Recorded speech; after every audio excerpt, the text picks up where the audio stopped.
This is my 1996 Ford F800 medium-duty truck with a knuckle boom that I bought at a municipal auction just recently. This truck has 18,000 original miles on it.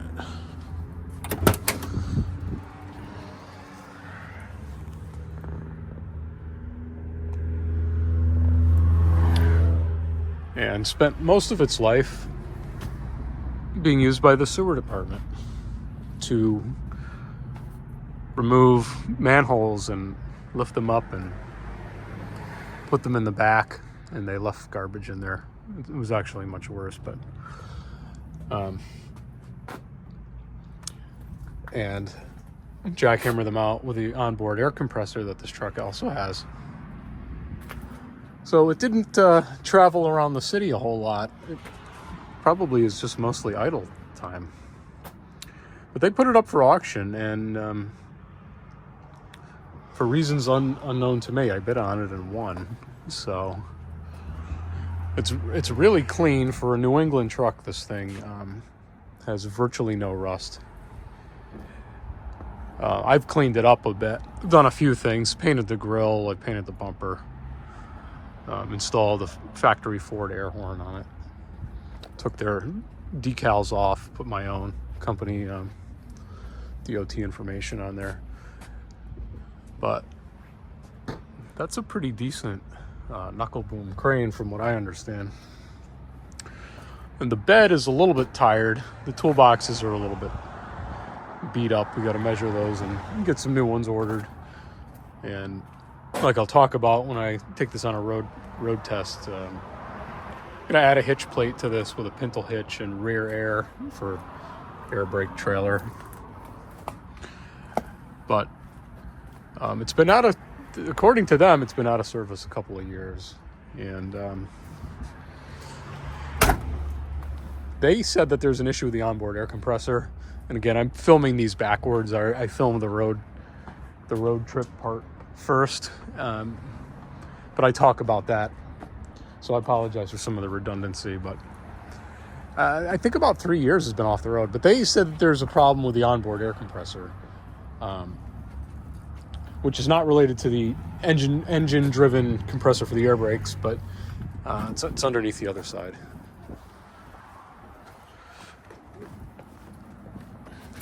There's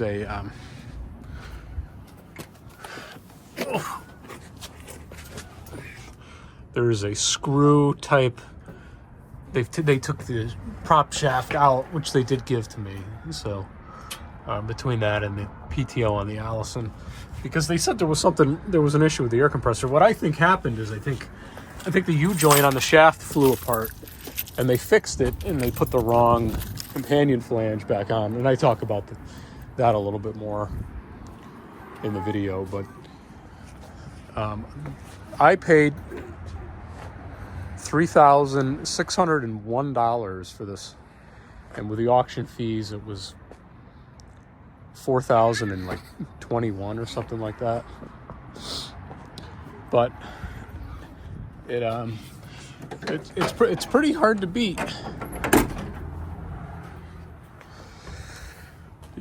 You have 12 valve industrial Cummins. I haven't really hosed out under here, cleaned this too much yet. It's kind of dusty. Your 12 valve Cummins. A lot of this apparatus here is for idle control by the boom. And there's some stuff tied into the throttle linkage for that. But engine-driven air compressor, which is working fine. Again, it's just that other one that's got some kind of problem, supposedly. 18,000 miles. I mean, that's crazy.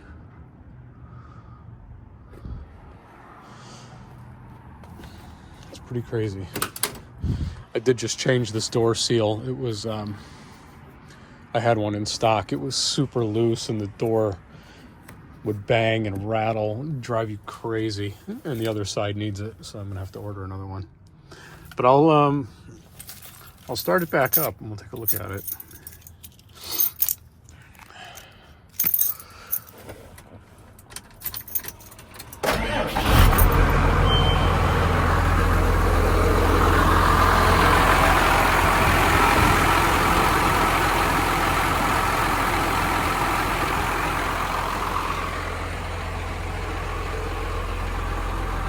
Big old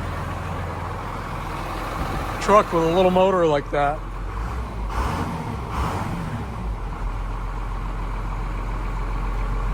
The radio's a little flaky, but oh well.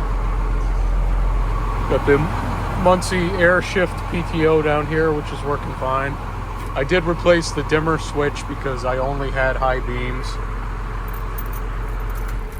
I'll turn that off. I added a Ford air horn kit to it. Why have a truck with air with no air horn? Kind of silly. And as I talk about in the second half of the video, they did leave provisions for trailer air, but most of these were not spec'd out in a quote tractor trailer configuration, though this thing would never pull a 53-foot trailer or anything like that. So there's a boss here, and then the plate behind here is ready to accept a Bendix PP7 valve, which is your tractor air supply valve. So I've got that on order. So that'll add the red knob here, and then the correct trolley mounts under here. The bracket's already there from Ford, so you've got a handle here for trailer brake application, trolley valve. Then it's really just running a whole bunch of air line and adding a tractor protection valve somewhere back here. Somewhere under there, where it's protected under the cab. Probably I'll fabricate a bracket mounted underneath that cross member if it's not too close to the drive shaft. And then just run the service and the emergency air lines all the way to the back.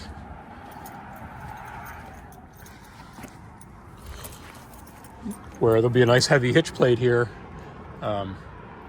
Some bulkhead connectors and the glad hands, so I can pull with a pintle hook the air trailer, and then obviously all the necessary wiring for the trailer.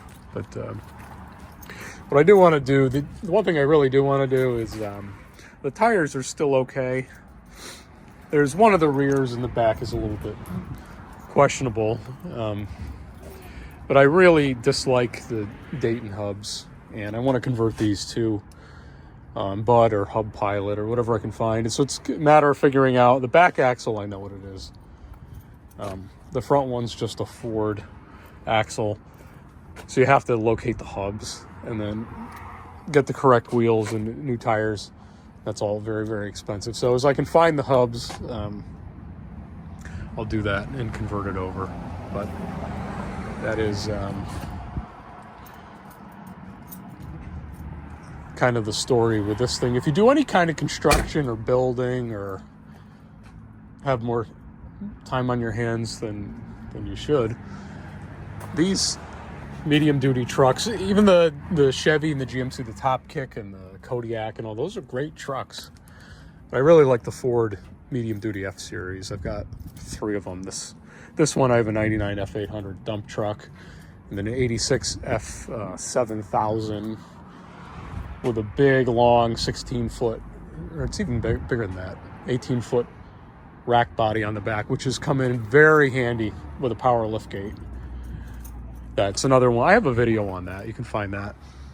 That came from a municipal auction too, town next to where this one came from, and I think I paid like $1,200 for that. It's crazy what these things go for, but they reach a point, I guess, where the town doesn't want to deal with it anymore or whatever. I'll know soon enough when I get the companion flange and hook that air compressor back up if it's actually smoked or not. But it's got a kind of a really nice setup. It's got a decent air tank there for it. It's got a de-icer that you fill with alcohol. Filters, and then a hose reel back here, and it's already set up. It's already set up for the jackhammer. So you either do that or some serious sandblasting with it or something like that. But, all right, well, the video will continue where my son and I go for a ride. He's 5, and loves big, large trucks, and he probably had more fun riding around the city here than I did. But that's it.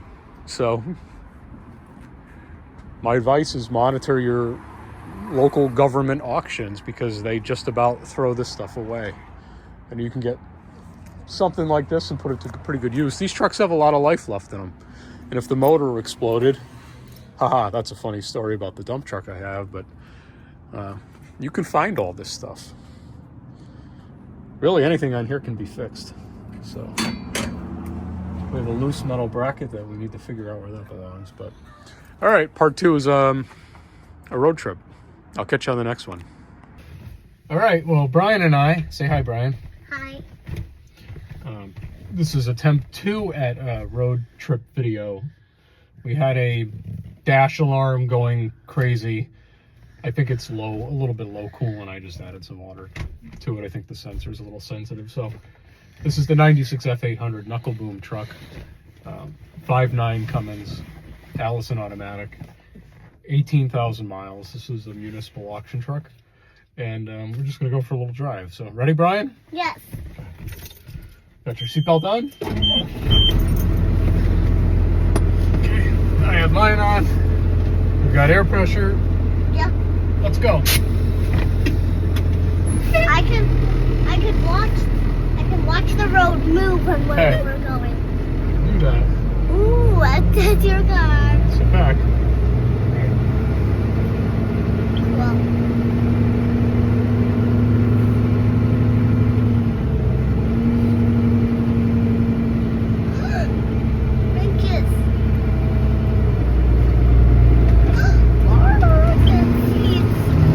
Medium-duty Fords really should never have been sold with the 5.9 Cummins. It's way too small of an engine for these trucks.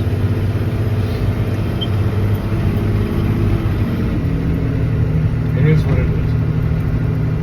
Reliable, at least. Just not going to get anywhere anytime soon. Oh, there's that alarm. Let's hope that that doesn't start in again.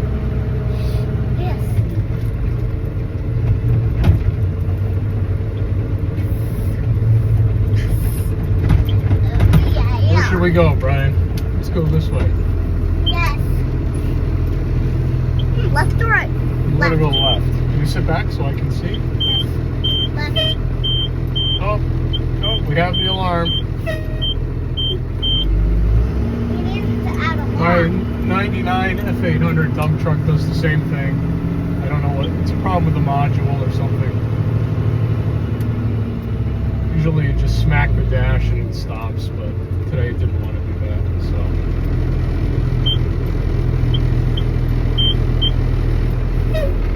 so. These people all want to block the intersection so that I can't turn.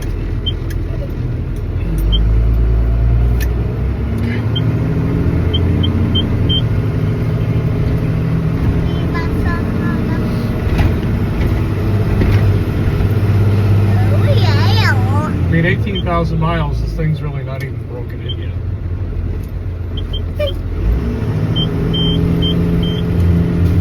Still got all original brakes from what I can tell.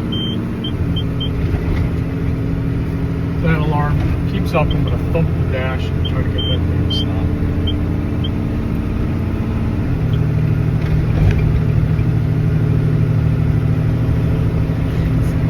I have the same truck in a dump truck configuration, but it's got a manual transmission, which really helps a lot on these 12 valve Cummins, at least for trying to get out of the way. You pull on into a road. This is Allison automatic. It's the AT545 school bus transmission. They rob a lot of power from the motor.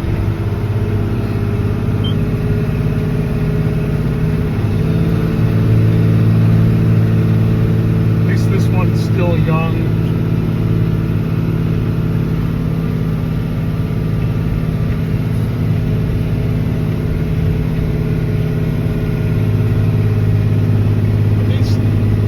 These old medium-duty F-Series Fords are really a lot of fun.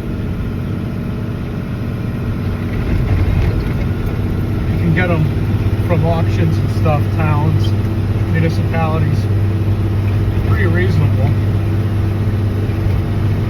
Sometimes maintained, sometimes not. This one seems to have been very well maintained. This has an auto crane A50A knuckle boom on the back.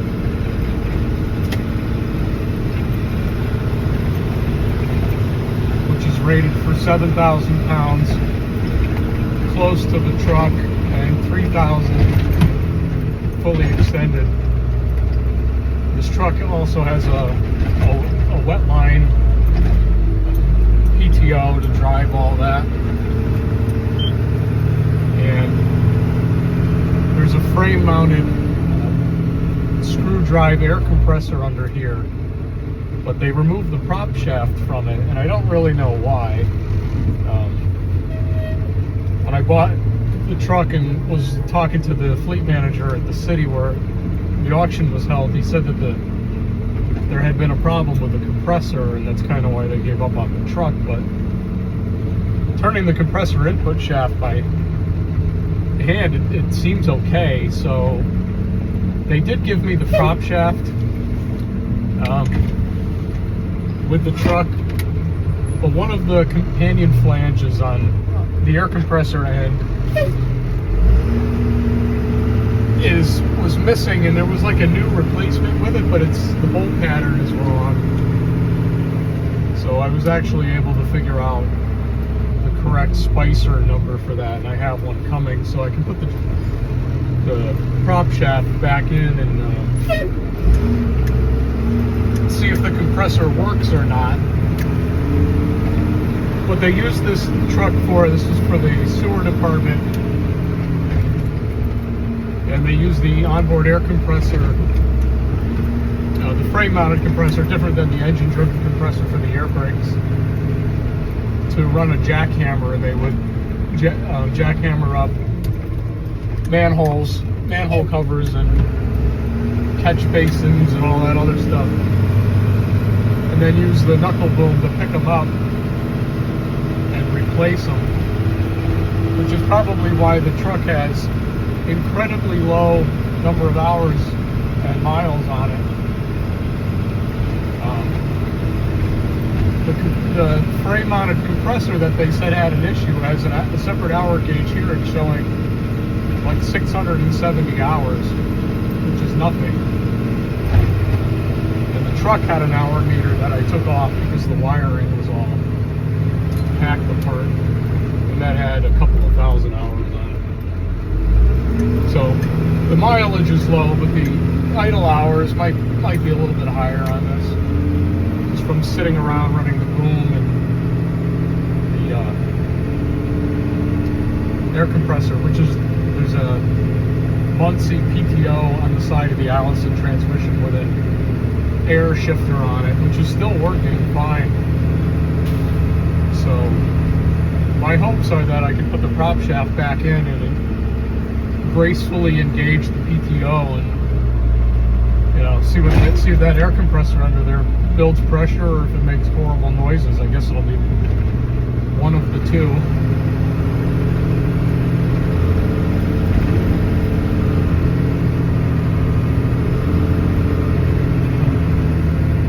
But they really, you know, when Ford designed these trucks, they did offer the 8.3 Cummins, the bigger diesel, but most of these that you find out there that are towards the end of the life of this series truck, 99 being the last year, had the 5.9 Cummins.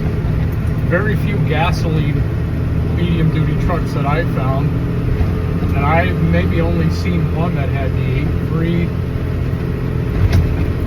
Cummins in it. So I think most of the dealers that dealt with these just had the 5.9 Cummins spec'd out in them. And not a lot of them have air brakes either. A lot of them have the electric over hydraulic system, the Lucas Girling brakes, which people hate. My dump truck has those. If you take care of them, they're fine. They work fine. They have a spring type chamber for a parking brake. just like air brakes. The trucks don't roll away, and they stop pretty well. That's fine. But when those trucks sit around, those wheel cylinders in the back leak. I've done both sides on mine, a dump truck. It's probably $1,000 a side. You got to get the whole backing plate, the shoes, and the dual wheel cylinders and all that other jazz. Pull the axle, swap that assembly over, and then put the parking brake chamber back on. That's got its own hydraulic system driven with a separate pump off the engine. So you have to bleed the brakes, and you kind of have to bleed that parking brake hydraulic line, but it's easy. But air brakes are the way to go. This truck has a 33,000 pound GVW, so you're not going to find the real heavy medium duty trucks with the Lucas Girling brakes usually.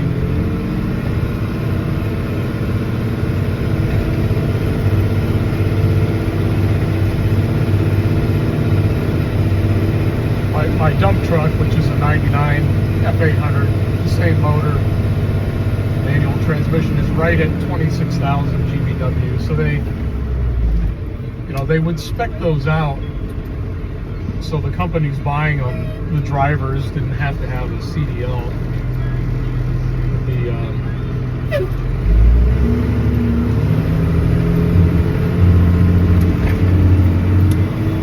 Fully loaded, the things are dangerous to drive if you're not at least halfway familiar with heavy trucks. That's what they did. A lot of the municipal trucks are over 26,000 pounds. Yes, Brian? When are we going to go back to the workshop? Oh, we can turn around in a little bit and go back.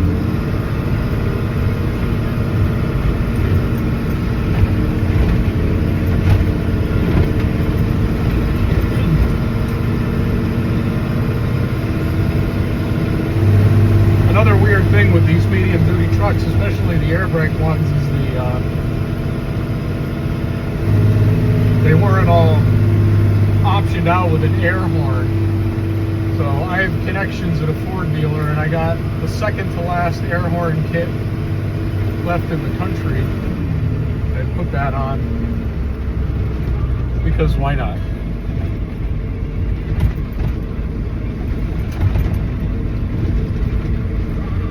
Why have a heavy truck with no air horn? It's why have a truck with onboard air and no air horn? It's kind of stupid.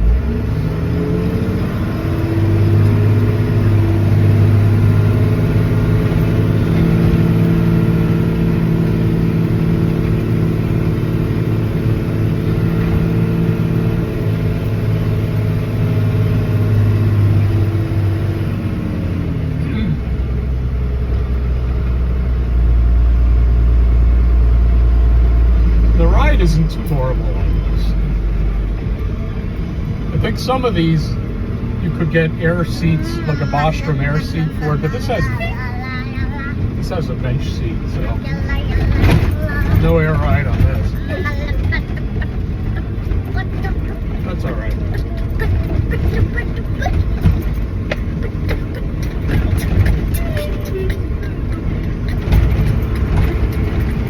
We're just putzing around. I'm going to head back to the shop now.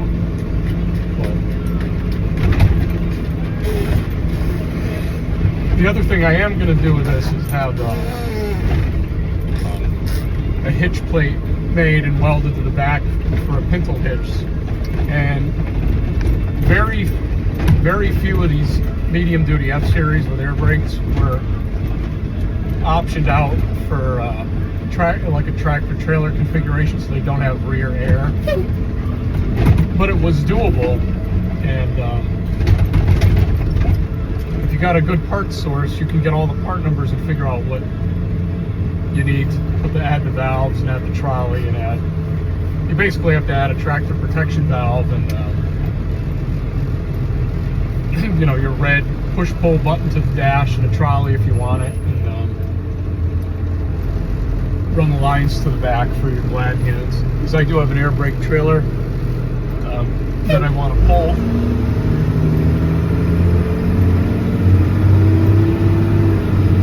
And it's not a large trailer, it's just an older